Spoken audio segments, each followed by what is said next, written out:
Hi all, I am Sagar and welcome to my channel. So today let's continue our RHCSA journey of 60 power pack practical questions to achieve your RHCSA exam. So for today, our question number 27 is based on the Linux boot delay because of the failed NFS mount. So the scenario given to us that the user reports that a Red Hat 10 server takes longer to boot after every restart. And this issue began after a network file system was configured.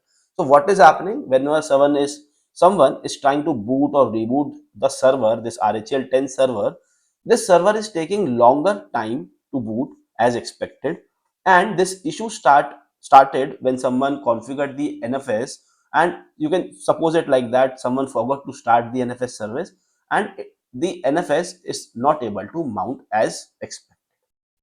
So what the question is expecting from us that we have to restore the system to normal boot behavior without removing the existing configuration. So we have to make our system to the normal boot behavior, and we will not remove the existing configuration, means the entry is made on the etc step file. So that's why. So we will see all of this. Let me just first take you, and I'm not going to let's not discuss right now the requirements. Once let's just see Linux machine and see what exactly the issue is, then we'll come to this requirement. So here there is a client machine and an NFS server machine. So here in the exam, if you will get such kind of a question, you will only receive this client machine. I am showing you this NFS server because we can see from where our NFS is coming, and also I am going to intentionally break this service, NFS service, so that the mount will fail. So I'm hitting export fs-v, means it will show you all the NFS exports which we have exported from the NFS server. So you can see there is only one export which is to this machine, the IP ending with .160, and this machine is my client machine. You can check it over here. I have written IP-A, and you can see this is the same IP. If I'm going to hit df-h, you can see that my NFS is mounted over here. Here you can see my MNT, my NFS is mounted currently at /MNT/share. So what is going to happen in my question? So in this actually the scenario, if I will show you my etc fs file, I have also made an entry for this NFS mount in the etc fs tab, and you all are aware, or if you're not aware, that if we make any entry in etc fs file for any mount point, then that is a persistent or a permanent entry, so that whenever you will reboot your system, your mount will be persistent, that the system will mount your file system, like the network file system. Okay, so as the entry is there, and what I'm going to do right now is I'm going to stop the NFS service systemctl stop NFS server. So intentionally I'm going to stop it, and you will see what is going to happen. So I have not written system, S is missing over here, done. I'm going to client again, I'm going to clear the screen, I'm going to hit df-h. You can see my df-h is not showing any output. So why it is not showing any output? Because what df-h is doing, as my file NFS is already mounted and I intentionally stop the service, what df-h do is that it queries all the mounted file systems, and right now one of my mounted file system is not there. Like, it was mounted, but unexpectedly I stopped the service. So what I'm going to see, I'm going to list out the others by excluding the NFS. So -x NFS4. You can see the other I can see, but NFS is not mounted right now because mount is getting failed because of the service is stopped. So I hope you got the complete scenario, what exactly we are going to do. So now let's just reboot our machine to see the real time, like the Linux boot delay, what exactly we have to fix in this question. So I'm hitting reboot, so it is rebooted, and we are not able to see it here because I am into tabby in the terminal. I'm going to take you to my VMware Fusion, to my Linux machine.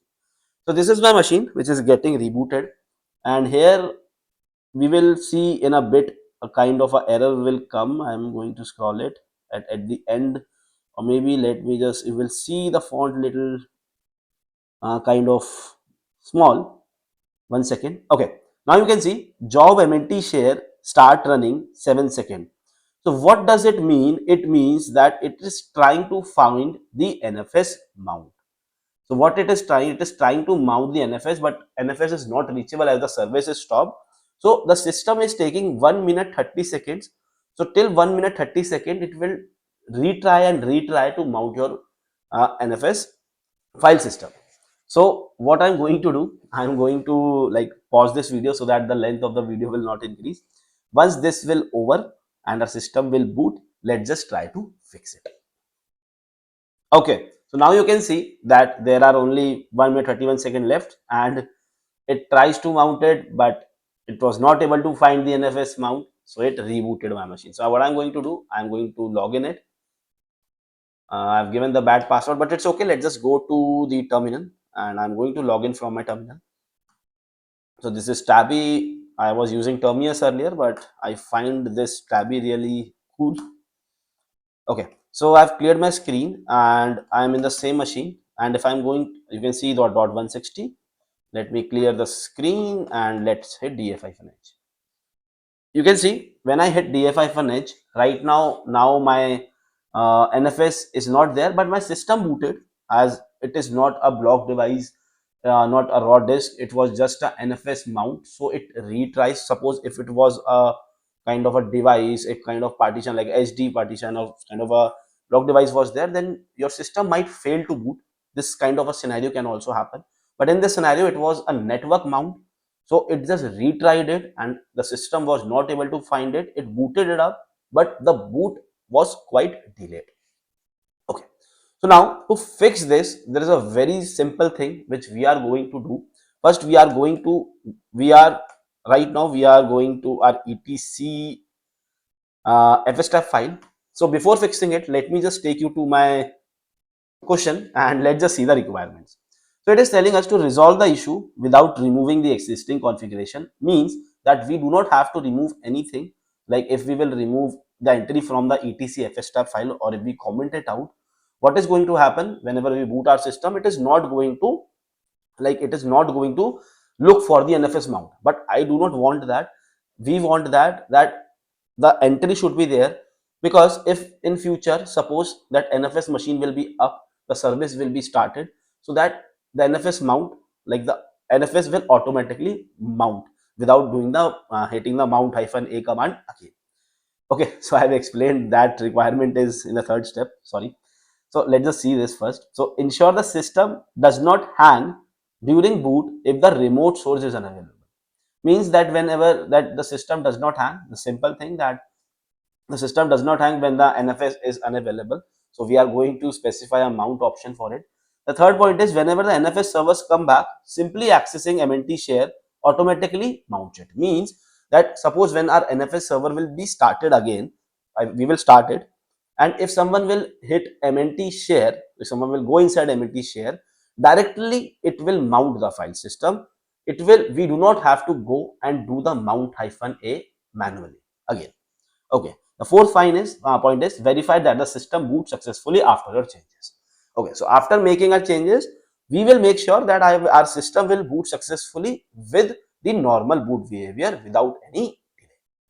So let's go to my etcfstep file. This is the very last kind of an entry in etcfstep file, and to fix this, we are just going to use two mounting options. So there are a lot of mounting options, and I really recommend to everyone to learn or to just have a look to every mount options, because they are really important in production. It like simplifies your life. So the very first mount option I'm going to use is no fail. So what this no fail will do, this no fail mount option, when is like it is given, suppose if I want to make sure that if whenever I will reboot my system or boot my system, if this mount point is not reachable, what my system should behave, that it should not stuck the machine at boot, it should ignore the failure, it should ignore that the system is not able to mount this particular file system. If it is not able to mount that particular file system, it will just simply ignore this failure and boot your system. If I will only give defaults, then my machine will be stuck at the will be stuck or will retry to mount my file system, like we have just seen that our NFS, my system was trying to like mount it, remount it, remount it, and it did it for 1 minute 32 seconds. So to avoid that, so that I will ignore the failures, I am going to give no fail.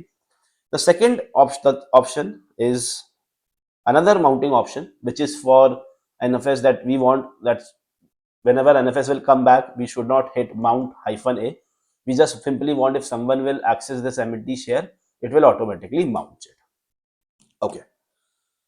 So let's just go to Tabby again. And for that, there is again there is a mount point which is x-systemd.automount. So this mount point, what this mount point will do, whenever the NFS share will come back and the normal user will go inside MNT share, it will automatically mount the NFS and you do not have to hit the mount -a. I am going to save it. Your etc fstep file is saved. So what we are going to do now is we are going to restart our server again and let's see the normal behavior. Reboot. The pipeline is broken. Let's just go to my Linux machine and I am over here. Okay. So let's see what is going to happen. Let's wait and let's see how our system will behave right now.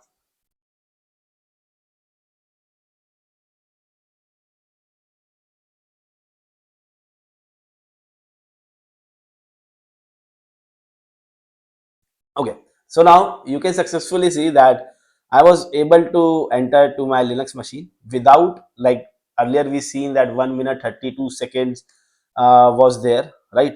So I'm right now able to access my Linux machine.